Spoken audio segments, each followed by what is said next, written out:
Je plaide pour la libération des prisonniers psychiatriques en tant qu'ils ne sont pas responsables de leurs actes, puisqu'être libre, c'est être conscient de ce qu'on fait. La Belgique est un pays où les conditions des prisonniers sont désastreuses car elle compte seulement 136 lits d'hôpital pour 100 000 habitants.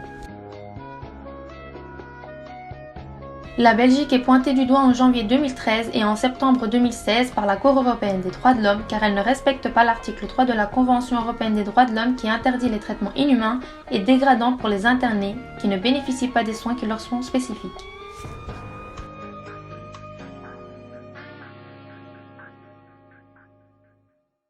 En effet, en 2016, plus de 800 personnes internées vivaient en prison. En 2014, la Belgique compte 4000 internés dont 1100 sont en prison.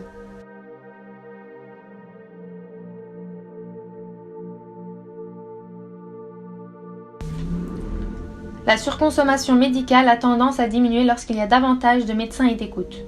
Les détenus souffrant de troubles psychiatriques ont accès à 27 services médico-psychologiques, mais en réalité, une minorité d'entre eux y ont accès. La prison est un lieu de punition et non pas un lieu de soins. Cette problématique soulève une question morale car cela est injuste. Certains prisonniers psychiatriques se retrouvent en prison sans avoir été examinés par un expert médical. En se retrouvant dans une telle situation, l'état de certains prisonniers s'aggrave et deviennent déments. Une personne souffrant d'une pathologie mentale nécessitant une prise en charge de longue durée n'a pas sa place en prison. Ces personnes sont premièrement privées de leur liberté car elles ne sont pas conscientes de leurs actes. Avec l'emprisonnement, elles sont privées une nouvelle fois de cette liberté. Berlin est un philosophe politique anglais qui est particulièrement connu pour son développement de la distinction entre la liberté positive et la liberté négative. C'est en 1958 qu'il développe ses conceptions de la liberté. D'après Isaiah Berlin, la liberté positive signifie la liberté de, tandis que la liberté négative signifie la capacité de. Suite à cette distinction, le philosophe a abouti sur deux notions purement dédiées à cette conception de la liberté qui est le moi inauthentique et le moi authentique.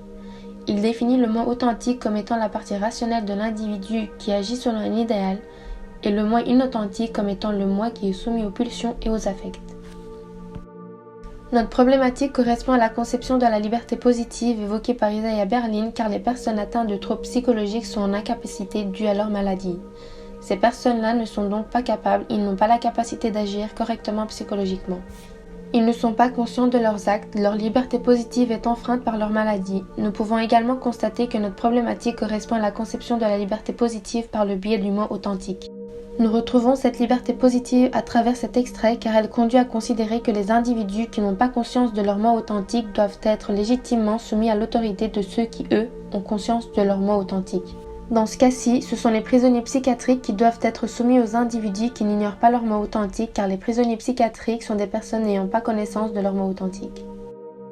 Les prisonniers psychiatriques doivent être jugés de manière équitable, leurs troubles psychologiques doivent être pris en compte.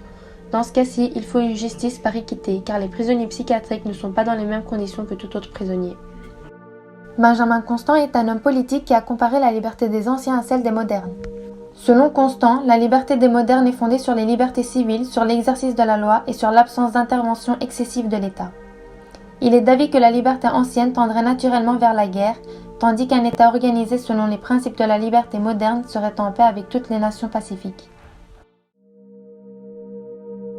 Pour les anciens, la liberté était comprise comme la capacité et même le devoir d'un individu de participer à la vie publique, de prendre part à la vie de la collectivité. Pour les modernes, la liberté renvoie plutôt à l'indépendance individuelle, c'est-à-dire à la possibilité de jouir des droits privés qui appartiennent à l'individu sans immixation d'autrui et en particulier du pouvoir d'État. Alors, pensez-vous que les personnes atteintes de troubles pathologiques ont toujours leur place derrière les barreaux ?